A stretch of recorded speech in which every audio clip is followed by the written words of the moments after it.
Hello friend, welcome to your own channel daily stock. आज की video में मैं आपको L&T इन्फोटेक कंपनी का फंडामेंटल एनालिसिस बताऊंगा और ये भी बताऊंगा क्या इस कंपनी में आपको इन्वेस्टमेंट करना चाहिए या नहीं।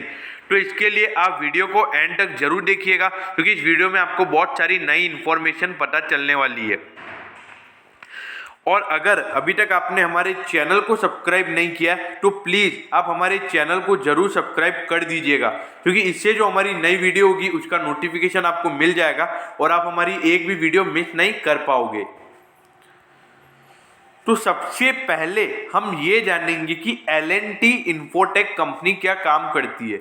देखिए, L&T इन्फोटेक खासी बढ़िया कंपनी है, लेकिन हमको ये क्या काम करती है ये भी पता होना चाहिए। तो देखिए, L&T टोब्रो मतलब Larsen and Toubro infotech is engaged in computer programming consultancy and related activities. मतलब एक तरीके से टेक्नोलॉजी कंपनी है। जो काम अपने टाटा एलेक्सी का है वैसे ही मोटा मोटा इसका भी वही काम है। मतलब एक तरीके की ये टेक्नोलॉजी कंपनी है। टेलीकॉम सर्विसेज एक तरीके से ये प्रोवाइड करवाती है। और कंप्यूटर प्रोग्रामिंग का मतलब आप समझ जाइए कि कंप्यूटर प्रोग्रामिंग मतलब नए सॉफ्टवेयर्स को बनाना, कंपनी के लिए कोई पर्टिकुलर सॉफ्टवेयर बनाना, कंपनी के लिए कुछ काम करना, वैसा ये काम करती है। हमने ये तो जान लिया कि कंपनी क्या काम करती है, लेकिन अगर हमको कंपनी में इन्वेस्टमेंट करना है तो उसके लिए हमें ये पता होना चाहिए कि कंपनी का शेयर सस्ता है, महंगा है या न्यूट्रल भाव पे। क्योंकि अगर हमको शेयर में पैसा कमाना है तो शेयर एक अच्छे रेटों पर मिलना चाहिए। तो यहाँ पर आप देखिए कंपनी का मार्केट कैप सिर्फ 56,851.73 करोड़ है। तो देखिए तो कंपनी का मार्केट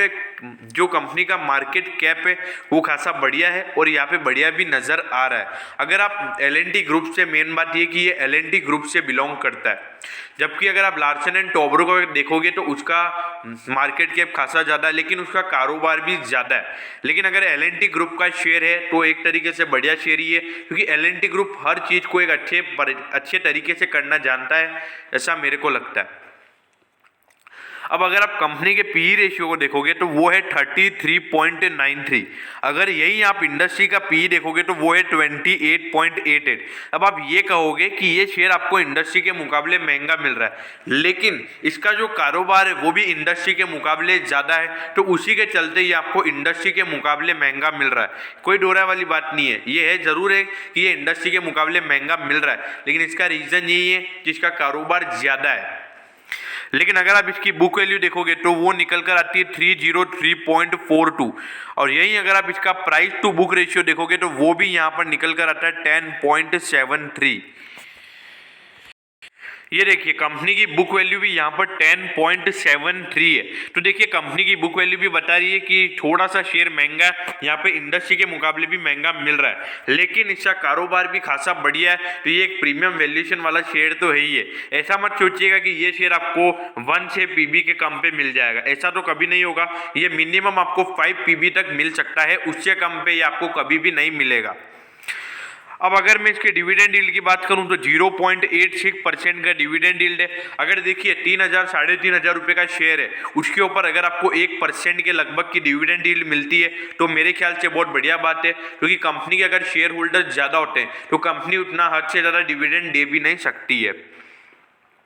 अब अगर इसके डिलीवरेबल्स की बात करूं तो आप इसके डिलीवरेबल्स पे गौर से नजर डालिएगा। 60.31% के कंपनी के डिलीवरेबल्स है, तो इसका मतलब ये है कि जिन्होंने भी मतलब जो 100 लोगों ने आज इस शेयर को खरीदा है उसमें से 60 लोगों ने इस शेयर को डिलीवरी के लिए उठा लिया है। तो ये बता रहा है कि ये शेयर अभी आने वाले समय में थोड़ा सा यहाँ पर रिटर्न दे सकता है, क्योंकि जब अगर इतने ज़्यादा लोग मतलब मेजॉरिटी ऑफ पीपल है ना, अगर डिलीवरेबल्स के लिए उठाते हैं, मतलब डिलीवरी के लिए उठाते हैं शेयर को, तो ऐसा माना जाता है कि शेयर 1-2 हफ्ते के अंदर एक बढ़िया रिटर्न दे सकता है।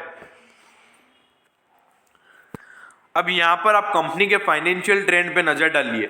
अब आप ये देखिए 6.68 का कंपनी का था जो रेवेन्यू था कंपनी का, इसको आप टॉप लाइन भी बोल सकते हो, कुछ लोग टॉप लाइन बोलते हैं, रेवेन्यू, टोटल इनकम, इन तीनों में से आप इसको कुछ भी चीज बोल सकते हो। तो ये जो लाइन है, ये लाइट ब्लू कलर की लाइन, ये कंपनी का रेवेन्यू बता रहा है। तो देखिए आप, कंपनी का रेवेन्यू पिछले 4 साल से लगातार कंटिन्यूअसली बढ़ता जा रहा है। तो ये क्या बता रहा है कि ये शेयर खासा बढ़िया परफॉर्म कर रहा है, कंपनी में खासी बढ़िया ग्रोथ है, कंपनी का धंधा हर साल बढ़ता हुआ नजर आ रहा है, कंपनी के धंधे में कोई भी दिक्कत वाली बात नहीं है। यही अगर आप कंपनी के मुनाफे में देखोगे, ये जो डार्क ब्लू लाइन है, ये कंपनी का मुनाफा बता रही है। ये देखिए आप, 2017 से 18 में फिर से कंपनी का मुनाफा बढ़ा, फिर 18 से 19 में एक अच्छा खासा मूवमेंट देखने को मिला कंपनी के मुनाफे के अंदर, फिर थोड़ा सा हल्का सा कंपनी का मुनाफा बढ़ा है। तो देखिए कंपनी बहुत बढ़िया परफॉर्म कर रही है, और मेरे ख्याल से आने वाला जो फाइनेंशियल ईयर है उसके अंदर भी कंपनी मेरे ख्याल से बढ़िया परफॉर्म करेगी। तो मेरे ख्याल से जो शेयर का प्राइस फ्यूचर में होना चाहिए वही अभी हो गया है। और अब आप इसके शेयर होल्डिंग पैटर्न पे ध्यान से नजर डालिए। ये देखिए आप, 74.35% की होल्डिंग यहाँ पर प्रमोटर के पास पड़ी हुई है। तो देखिए कंपनी की प्रमोटर होल्डिंग खासी बढ़िया है। मतलब अब प्रमोटर होल्डिंग मतलब कौन, जो कंपनी के मेन ओनर्स है, जो मतलब कंपनी जो चलाते, कंपनी के जो सीईओ वगैरह होते हैं और जो कंपनी के मेन ओनर्स होते हैं वो। तो देखिए अगर प्रमोटर होल्डिंग मिनिमम अगर 50% भी होती है तो बहुत बढ़िया मानी जाती है, और यहाँ पर जो ये लगभग सीधा 75% है। तो ये बता रहा है कि कंपनी खासी बढ़िया यहाँ पे नजर आ रही है, क्योंकि अगर कंपनी के खुद के प्रमोटर्स का इतना होल्डिंग होगा तो इसका मतलब ये कि कंपनी के प्रमोटर्स को अपनी कंपनी में पूरा भरोसा, उनको पता है कि आने वाले समय में कंपनी बढ़िया परफॉर्म करेगी, इसीलिए वो अपने स्टेक को नहीं बेच रहे हैं। अब अगर आप म्यूचुअल फंड होल्डिंग की बात करोगे तो इसमें 5.13% की होल्डिंग म्यूचुअल फंड के पास पड़ी हुई है। डीआईआई की होल्डिंग इसके अंदर नी के बराबर है, सिर्फ 1.26% की होल्डिंग ही डीआईआई के पास है। और यहाँ पे अगर आप एफआईआई की होल्डिंग देखोगे तो प्रमोटर के बाद सबसे ज्यादा होल्डिंग जिसके पास है वो है एफआईआई के पास, 11.21% की होल्डिंग यहाँ पर एफआईआई के पास है। और यहाँ पे अगर आप रिटेल इन्वेस्टर्स को देखोगे तो उनकी यहाँ पर 8% की होल्डिंग्स है। तो आप देखिए 92% की होल्डिंग्स यहाँ पर बड़े लोगों के पास पड़ी हुई है। और आप देखिए जो रिटेल इन्वेस्टर्स होता है, मतलब जो रिटेल इन्वेस्टर्स होते हैं वो अभी जो एग्जैक्ट उनको पीई दिख रहा है, मतलब जैसे मनी कंट्रोल पे उन्होंने कोई पीई को देखा तो वो उसके हिसाब से शेयर में निवेश करते हैं। लेकिन ये जो म्यूचुअल फंड्स, एफआईआई, डीआईआई, ये जो कंपनी का आगे मतलब आने वाले साल में कंपनी का क्या पीई होगा, मतलब आने वाले समय में कंपनी की कितनी अर्निंग्स होगी, उसके हिसाब से वो शेयर में निवेश करते हैं। तो देखिए अगर यहाँ पर 92% होल्डिंग बड़े लोगों के पास पड़ी हुई है तो मेरे ख्याल से ये कंपनी आगे जाके बहुत बढ़िया परफॉर्म करती हुई नजर आ सकती है। अब आप ये देखिए कंपनी के प्रमोटर होल्डिंग पैटर्न को देखिए आप। अब आप इसमें ये देख रहे होंगे कि पिछले 1 साल 3 महीने से प्रमोटर होल्डिंग कम जरूर हुई है, और देखा जाए तो हर क्वार्टर में थोड़ी थोड़ी कम होती गई है, लेकिन ये इतनी भी कम नहीं हुई है। आप ये देखिए 74.79% से ये सिर्फ 74.35% हुई है, मतलब आधा परसेंट भी पूरी नहीं हुई है। टू बी एग्जैक्ट अगर मैं बात करूँ तो सिर्फ 0.44%। अब आप देखिए कंपनी का शेयर है, अगर वो एकदम अच्छा खासा परफॉर्म करने लग जाएगा, मतलब पहले अगर प्रमोटर के पास इसके शेयर 400-500 रुपये में पड़े हुए, और अगर शेयर की रेट 3000-2500 रुपये हो जाएगी तो आप भी बोलिए कि प्रॉफिट बुकिंग आप करोगे कि नहीं करोगे, मतलब थोड़ा सा मतलब मुनाफा आप भी जेब में डालोगे कि नहीं डालोगे। तो वही यहाँ पर भी नजर आया। लेकिन आप देखिए 1% से भी ज्यादा का स्टेक कम नहीं हुआ है, मतलब आधा परसेंट स्टेक भी कम नहीं हुआ है। तो ये एक बहुत बढ़िया बात है कंपनी के नजरिए से, और इसमें कोई भी टेंशन वाली बात नहीं है। अब मैं आपको इसकी जो टॉप लाइन और बॉटम लाइन है इसको एक्चुअल फिगर्स के साथ समझाता हूं। अब आप देखिए 7,732 करोड़ का कंपनी की टोटल इनकम थी मार्च 2018 में, फिर उसके बाद ये लगभग 2000 करोड़ बढ़कर हो गई 9,748 करोड़। फिर उसके बाद ये फिर से लगभग 2000 तो नहीं, लगभग 2200 करोड़ बढ़ के हो गई है 11,207 करोड़। तो देखिए आप लगभग यहाँ पर आपको साफ साफ नजर आ रहा है कि हर साल लगभग मिनिमम कंपनी के अंदर 20% कंपनी के टोटल इनकम में बढ़ोतरी देखने को मिल रही है। अब ये क्या बता रहा है, इसका मतलब यही है कि कंपनी का धंधा हर साल बढ़ रहा है, कंपनी बढ़िया परफॉर्म कर रही है। अब उसी के बाद अगर आप कंपनी के नेट प्रॉफिट को देखोगे तो यहाँ पर आप देखिए 1112 करोड़ का कंपनी का मुनाफा था मार्च 2018 में। फिर उसके बाद ये सीधा 300 करोड़ के लगभग 400 करोड़ के लगभग ये बढ़ गया और ये हो गया 1515 करोड़। फिर उसके बाद आप देखोगे कि थोड़ा सा हल्का से ही बढ़ा है, सिर्फ 1520 करोड़ का ही कंपनी को इस बार नेट प्रॉफिट हुआ है, मतलब पिछले साल के मुकाबले सिर्फ 5 करोड़ का ही मुनाफा बढ़ा है। लेकिन आप ये देखिए कंपनी की सेल्स में बढ़ोतरी हुई है। अगर कंपनी की सेल्स में बढ़ोतरी हो रही है तो वो साफ साफ बता रहा है कि कंपनी का धंधा बढ़िया है, कि कंपनी में क्या कहते हैं कि हर साल कंपनी का धंधा बढ़ रहा है। उसके बाद अगर आप इस बेसिस पे मत आप देखिए, आप इस बेसिस पे देखिए कि कंपनी यहाँ पे कैसा परफॉर्म कर रही है। अब यहां पर मैं आपको इसका अर्निंग पर शेयर बताता हूं। देखिए मार्च 2018 में कंपनी का अर्निंग पर शेयर था 64.93। फिर उसके बाद आप देखिए सीधा 23 रुपए की छलांग यहाँ पे आपको देखने को मिल गई। अगर मैं परसेंटेज वाइज बात करूं तो 40% का ईयर ऑन ईयर ग्रोथ यहां से आपको देखने को मिला है। और यहाँ से अगर आप देखोगे कि थोड़ी सी हल्की सी गिरावट जरूर है, लेकिन अब आप ये बोलोगे कि अर्निंग पर शेयर तो कंपनी के नेट प्रॉफिट से निकलता है, तो अर्निंग पर शेयर क्यों गिर रहा है? मतलब आपका क्वेश्चन यही होगा कि नेट प्रॉफिट कंपनी का 5 करोड़ बढ़ा है तो उसके चलते अर्निंग पर शेयर क्यों गिरा है। देखिए मार्केट में नंबर ऑफ शेयर ज्यादा हो गए होंगे तो उसी के चलते कंपनी के अर्निंग पर शेयर में थोड़ी सी गिरावट है। अब आप इसके बाद एक और पॉजिटिव चीज है, आप उस पर नजर डालिए। ये देखिए मार्च 2018 में कंपनी के एक शेयर की बुक वैल्यू थी 224 रुपए के लगभग, फिर ये सीधा 281 रुपीज हो गई, मतलब 47 रुपीज कंपनी की बुक वैल्यू बढ़ गई। अगर मैं परसेंटेज वाइज बात करूं तो कंपनी की बुक वैल्यू में यहाँ पर 20% का ईयर ऑन ईयर ग्रोथ देखने को मिल गया। फिर उसके बाद अगर फिर से आप कंपनी की बुक वैल्यू देखोगे तो वो हो गई है 310 करोड़, सॉरी 310 रुपए।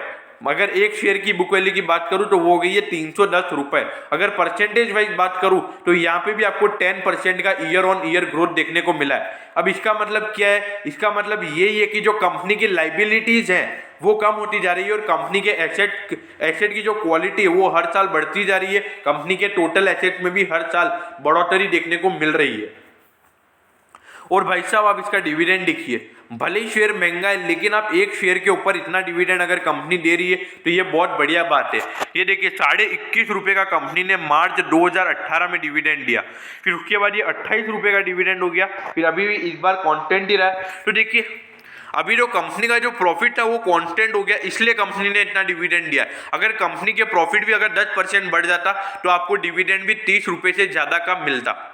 तो देखिए कंपनी डिविडेंड भी दे रही है, ऐसी बात नहीं है कि डिविडेंड नहीं दे रही है, तो ये एक बढ़िया बात है कंपनी के नजरिए से। अब आप कंपनी के ग्रॉस प्रॉफिट मार्जिन परसेंटेज को देखोगे तो इससे भी आपको पता पड़ जाएगा कि कंपनी कंसिस्टेंटली एक तरीके से परफॉर्म कर रही है और हर साल एक बढ़िया ग्रोथ कंपनी के अंदर नजर आ रही है। ये देखिए 22.08 का ग्रॉस प्रॉफिट मार्जिन परसेंटेज था मार्च 2018 में, फिर उसके बाद ये परसेंट में लगभग 1% की बढ़ोतरी देखने को मिली, फिर से 2% की यहाँ पर लगभग गिरावट हुई है। लेकिन देखिए हर साल ये 20 से 23% के बीच में रहा है, तो ये बता रहा है कि कंपनी कंसिस्टेंटली बढ़िया परफॉर्म कर रही है, हर साल कंपनी में बराबर ग्रोथ देखने को मिल रहा है। देखिए अगर कंपनी 20% का भी year on year growth company का अगर होता है तो वो बढ़िया माना जाता है। क्यों? क्योंकि अगर देखिए 20% का ईयर ऑन ईयर ग्रोथ भी होगा तो 20% के CAGR से आपको एनुअल रिटर्न मिलेगा आपके शेयर के अंदर, अगर मैं फंडामेंटली बात करूं तो।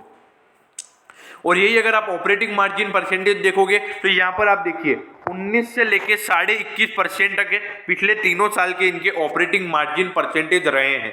तो देखिए ये साफ साफ बता रहा है कि बिजनेस कंसिस्टेंटली बढ़िया परफॉर्म कर रहा है, बिजनेस के अंदर कंसिस्टेंटली ग्रोथ नजर आ रहा है। अब अगर कंपनी के में नेट प्रॉफिट मार्जिन परसेंटेज की अगर मैं बात करूंगा तो आपको थोड़ा सा बुरा जरूर लगेगा, क्योंकि 15.22% का कंपनी का 2018 में नेट प्रॉफिट मार्जिन परसेंटेज था, फिर उसके बाद लगभग आधे % की यहाँ पर बढ़ोतरी देखने को मिली, फिर से ये लगभग 3% गिर चुका है, 3 नहीं लगभग 2% की यहाँ पर आपको गिरावट देखने को मिली है। तो देखिए कंपनी का जो नेट प्रॉफिट मार्जिन परसेंटेज है वो ऑल्दो गिरा जरूर है, लेकिन इसके पीछे रीजन वही है कि कंपनी के थोड़े से एक्सपेंसेस ज्यादा हो गए, क्योंकि ये देखिए ये एक इन्फोटेक कंपनी है, इनको अपने प्रोजेक्ट के ऊपर टाइम से टाइम इन्वेस्टमेंट, मतलब इन्वेस्टमेंट नहीं, प्रोजेक्ट के लिए एक्सपेंस करना पड़ता है, मतलब इनका जो कैपिटल एक्सपेंडिचर होता है वो टाइम से टाइम बढ़ता जाता है। लेकिन जब वो प्रोजेक्ट खत्म हो जाता है फिर उसके बाद उस प्रोजेक्ट से जब कंपनी को रेवेन्यू मिलने लग जाता है तो यही नेट प्रॉफिट मार्जिन जो अभी 13% है वो उस समय 20% का होता हुआ नजर आता है।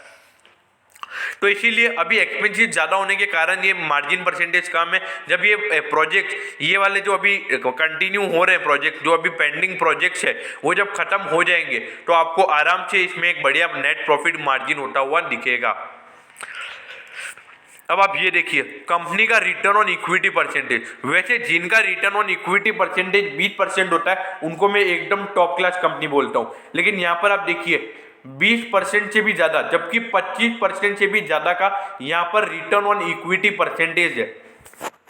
अब ये देखिए 28.80%, फिर उसके बाद लगभग 2% की बढ़ोतरी, फिर से 2% की गिरावट। लेकिन ये थोड़ा सा बिजनेस साइकिल है, थोड़ा कभी बिजनेस ज्यादा हो जाता है कभी कम हो जाता है, लेकिन अगर ये देखिए 25% से बढ़िया तो ये बहुत बढ़िया बात है।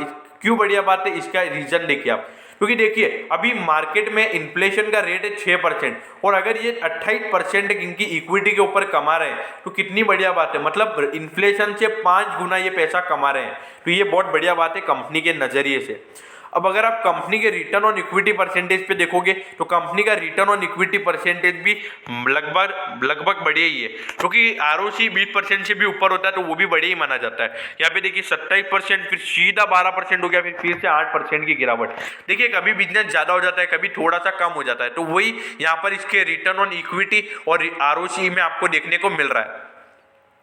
अब अगर मैं कंपनी के रिटर्न ऑन एसेट परसेंटेज की बात करूं तो आप ये देखिए रिटर्न ऑन एसेट परसेंटेज भी बढ़िया ही है। यहाँ पे 20.65% का कंपनी का 2018 में रिटर्न ऑन एसेट परसेंटेज था, फिर उसके बाद 22% हो गया, फिर उसके बाद फिर से ये गिर के हो गया 17.22। देखिए वैसे रिटर्न ऑन एसेट जो होते हैं वो कंपनी के टोटल एसेट के ऊपर कंपनी कितना मुनाफा कमा रही है वो होता है, लेकिन अगर देखिए रिटर्न ऑन एसेट में 10-15% होता है तो उसको मैं बढ़िया बोलता हूँ, क्योंकि टोटल एसेट में कुछ एसेट ऐसे भी होते हैं जो गिनाते नहीं है लेकिन फिर भी उसको बुक वैल्यू में लिखा जाता है, तो उसी के चलते रिटर्न ऑन एसेट परसेंटेज कम निकल कर आता है। अब आप कंपनी के करंट रेशियो को देखिए, आप ये सोच रहे होंगे कि कंपनी का करंट रेशियो कम हुआ है, लेकिन इसके पीछे भी एक रीजन है। ये देखिए मार्च 2018 में 3.05, फिर 3.14 हो गया, मतलब बढ़ गया थोड़ा, फिर उसके बाद फिर से थोड़ी सी गिरावट यहाँ पर आपको देखने को मिली है। यहाँ पे आप देखिए क्विक रेशियो भी सेम ही और करंट रेशियो भी सेम ही है, तो इसका मतलब दोनों का मतलब एक ही होगा। वैसे देखिए जिस कंपनी का करंट रेशियो 1 से ज्यादा होता है तो उसको क्या बोलते हैं कि कंपनी खासी बढ़िया है, कंपनी की लिक्विडिटी पोजीशन जो है वो भी बढ़िया है, मतलब कंपनी को आने वाले समय में अपनी लाइबिलिटी, मतलब जो उधारी कंपनी ने ले रखी है और जो उसको 1 साल के अंदर चुकाना है उसको पे करने में उसको कोई भी दिक्कतें नहीं होंगी। तो यहाँ पर तो कंपनी का जो करंट रेशियो अभी लेटेस्ट है वो है 2.71। तो ये साफ साफ बता रहा है कि कंपनी को अपनी लाइबिलिटीज पे करने में कोई भी दिक्कतें नहीं होंगी, कंपनी की लिक्विडिटी पोजीशन बढ़िया है और एक तरीके से आप इसको टॉप क्लास भी बोल सकते हो। और भाई साहब ये देखिए आप कंपनी का डेट टू इक्विटी, अब आप बोल रहे थे ना कि इसका जो पीबी रेशियो है वो खासा महंगा है, इसका जो पीई रेशियो है वो भी खासा महंगा है, इसके पीछे रीजन ही यही है कि कंपनी बिल्कुल ही डेट फ्री है। डेट फ्री मतलब नी के बराबर कंपनी का डेट है। अब देखिए 2018-19 तक तो कंपनी बिल्कुल ही डेट फ्री थी, अब लेकिन 2020 में अभी जैसे कि कोरोना वायरस आ गया है तो उसी के चलते यहाँ पर आपको थोड़ी सी दिक्कतें हुई है, मतलब कंपनी का कोई प्रोजेक्ट मिला होगा कंपनी को तो उसके चलते यहाँ पे कंपनी ने नी के बराबर डेट ले लिया है। मतलब एक तरीके से आप मोटा मोटा ये समझिए कि कंपनी डेट फ्री है। और देख मैं आपको हमेशा बोल के आया हूँ कि जो कंपनियां डेट फ्री होती है उनका जो डेट टू इक्विटी रेशियो मतलब जीरो होता है, मतलब जीरो मतलब नी के बराबर डेट होता है, वो आपको हमेशा महंगा ही मिलेगा, वो शेयर आपको हमेशा महंगा ही खरीदना पड़ेगा। उसके पीछे रीजन ही यही है, क्योंकि अगर वो कंपनी मुनाफा कमा रही है उसमें से आपको डिविडेंड भी मिलेगा, फिर बिजनेस में री इन्वेस्ट भी कर सकती है। और जबकि जिन कंपनीज का डेट ज्यादा होता है तो उनके लिए एक दिक्कत बनी होती है इंटरेस्ट पेमेंट की, उनका आधा अमाउंट इंटरेस्ट पेमेंट में ही चला जाता है। तो इसीलिए मैं हमेशा बोलता हूँ कि हैवी डेट कंपनीज में आपको थोड़ा कॉशियस होना चाहिए और इन्वेस्टमेंट करने से पहले 10 बार सोचना चाहिए। अब अगर कंपनी डेट फ्री है, नी के बराबर कंपनी का डेट है, तो भाई साहब इसका इंटरेस्ट कवरेज रेशियो देखना तो बिल्कुल भी बनता ही नहीं है, क्योंकि जो इंटरेस्ट कवरेज रेशियो होता है वो डेट टू इक्विटी के ऊपर ही निकलता है। मतलब कंपनी का जो डेट होता है उस पर कंपनी लाइबल है कि नहीं है, मतलब बिजनेस के पास क्षमता है कि नहीं उसको पे करने का, उसी के ऊपर वो निकलता है। अब आप कंपनी के सेल्स परसेंटेज को देखिए, हर साल कंपनी का सेल्स परसेंटेज देखिए, जो CAGR है यहाँ ये कंपाउंडेड एनुअल ग्रोथ रेट है पिछले 3 साल का 13.65%, फिर 4% के लगभग ये बढ़ गया, फिर उसके बाद फिर से 1% बढ़ गया। तो ये क्या बता रहा है कि कंपनी का धंधा हर साल बढ़ रहा है, इसमें कोई भी दिक्कतें वाली बात नहीं है।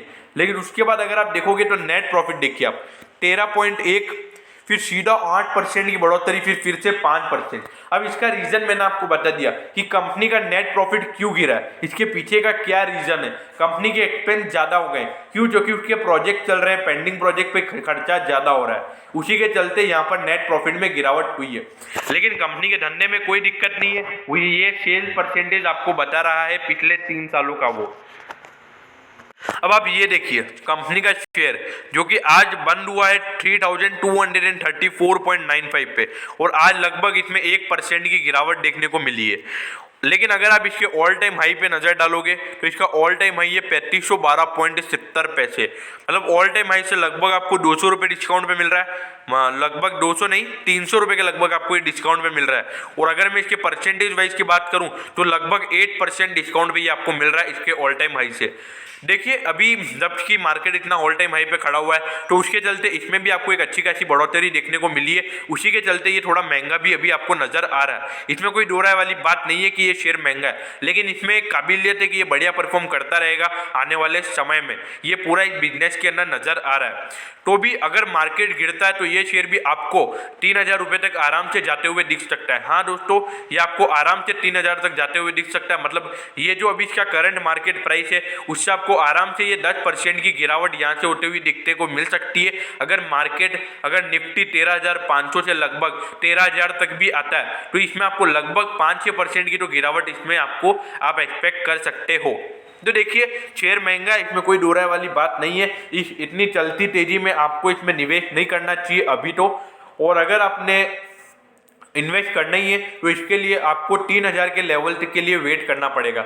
मेरे ख्याल से 3000 एक बढ़िया प्राइस है जिसके ऊपर इसका फर्स्ट बाय बनता है, उससे पहले नहीं बनता है, क्योंकि शेयर अभी महंगा हो गया है। इसी आपको इसलिए पता होना चाहिए, इसलिए भी कॉशियस। अगर आपने इसमें निवेश कर भी रखा है तो अगर मतलब अगर आपने 3500 रुपये पे इस शेयर को ले रखा है तो बाई चांस अगर अभी ये बढ़िया मौका है आपके पास, धीरे धीरे अगर ये शेयर गिरता है तो आप और खरीदते जाइए, अपने एवरेज प्राइस को कम करते जाइए। तो देखिए कंपनी बढ़िया है, कंपनी में कोई दिक्कत वाली बात नहीं है, आप इसको किसी भी रेट पे खरीद सकते हो। लेकिन अगर लॉन्ग टर्म इन्वेस्टमेंट के लिए खरीदना चाहते हो तो उसके लिए क्या है कि मेन बात यही है कि एक अच्छे रेट पे खरीदना। तो इसका जो फर्स्ट बाय बनेगा वो बनेगा 3000 रुपये पे। 3000 रुपये से ये शेयर जितना भी गिरता है उसके बाद इसको डिप पे खरीदते रहना चाहिए। इसके लिए ये कंपनी बहुत बढ़िया मानी जा रही है, कंपनी बढ़िया है, कोई दो राय वाली बात नहीं है। तो मैं होप करता हूँ कि आपको Larsen and Toubro infotech limited company का एनालिसिस अच्छा लगा होगा। अगर आपको एनालिसिस अच्छा लगा हो तो आप कमेंट सेक्शन में जरूर बताइएगा कि हाँ आपको एनालिसिस बढ़िया लगा है। और अगर आपको किसी और कंपनी का एनालिसिस भी चाहिए हो, मतलब कोई अगर आपकी फेवरेट कंपनी हो और उसका एनालिसिस हमने नहीं किया हो तो आप उसके रिगार्डिंग भी कमेंट कर सकते हो, हम उसके लिए भी वीडियो लेकर आ जाएंगे। और अगर आपको वीडियो अच्छी लगी हो तो प्लीज़ आप वीडियो को लाइक करना मत भूलिएगा और अपने दोस्तों के साथ शेयर करना मत भूलिएगा, क्योंकि उससे मुझे मोटिवेशन मिलता है कि मैं आपके लिए और ऐसी वीडियो ला सकूं। Okay, thank you.